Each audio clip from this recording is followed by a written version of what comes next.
মস্তি ইউটিউব চেনেলৰ পৰা মই আজি এপিএন ছেটিংছৰ বিষয়ে এটি ভিডিঅ' দিবলৈ ওলাইছোঁ। আপোনালোকে এই ভিডিঅ'টো এবাৰ ভালদৰে চাই লওক আৰু এপিএন ছেটিংছটো ভালদৰে কৰি লওক, যাতে আপোনালোকৰ চিমবোৰৰ নেটৱৰ্ক ভালদৰে পায়।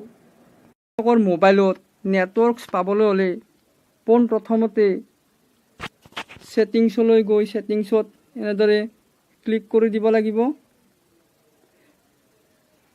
ছেটিংছত ক্লিক কৰি দিয়াৰ লগে লগে এটা মোৰ বুলি অপশ্যন আহিব। ইয়াত মোৰ বুলি অপশ্যন আহিছে, মোৰত আপোনালোকে ক্লিক কৰি দিব। মোৰত ক্লিক কৰি দিয়াৰ লগে লগে এতিয়া চেলুলাৰ নেটৱৰ্কছ বুলি আহিছে, চেলুলাৰ নেটৱৰ্কছত ক্লিক কৰি দিব। এটা কথা আপোনালোকে মনত ৰাখিব, যদি আপোনালোকৰ মোবাইলটো ভল্টেজ ছাপৰ্টেবল হয় তেতিয়াহ'লে আপোনালোকে LT বুলি ইয়াত ক্লিক কৰি দিব লাগিব, আৰু যদি আপোনালোকৰ মোবাইলটো LT হয় তেতিয়াহ'লে আপোনালোকে LT, WCDMA আৰু GSM-ত ক্লিক কৰিব লাগিব। মোৰ এইটো মোবাইলটো LT ছাপৰ্টেবল, সেইকাৰণে মই ইয়াত ছেকেণ্ড অপশ্যনটো ক্লিক কৰি দিছোঁ। এবাৰ আপোনালোকে মনত ৰাখিব, এবাৰ এক্সেছ পইণ্ট নেমলৈ যাব, ইয়াত ক্লিক কৰি দিব। এনেদৰে এটা অপশ্যন আহিব, ইয়াত আপোনালোকে ক্লিক কৰি দিব। দিয়াৰ লগে লগে ইয়াত নেম আহিব। মোৰ এই চিমখন হৈছে জিঅ', সেইকাৰণে মই ইয়াত জিঅ' 4G লিখিছোঁ। আইডিয়া হ'লে আইডিয়া বুলি লিখিব। এপিএনত যিহেতু মোৰ জিঅ', তেতিয়াহ'লে মই জিঅ' নেট লিখিছোঁ। ভডাফোন হ'লে ভডাফোন নেট। প্ৰক্সিত নালাগে, প্ৰক্সিটো এনেদৰে থাকিব। পৰ্টটো এনেদৰে থাকিব।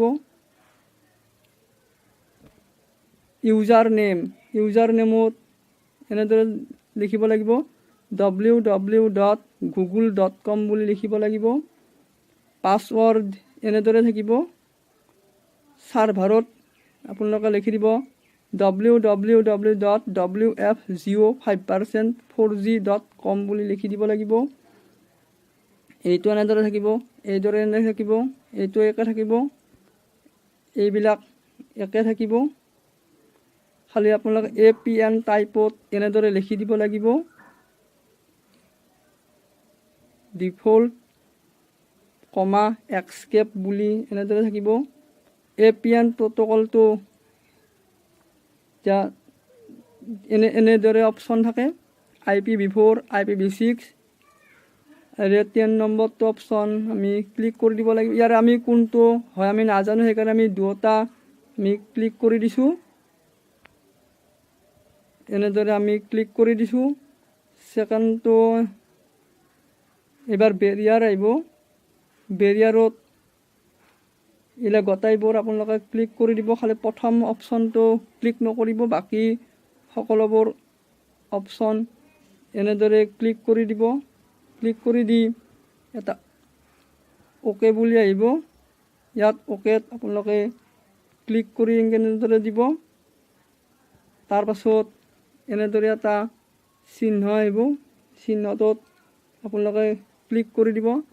ইয়াত ছেভ বুলি থাকে, ইয়াত ছেভটোত আপোনালোকে অ'কে কৰি দিব, আৰু এনেদৰে এপিএন ছেটিংছটো সম্পূৰ্ণ হৈ গ'ল।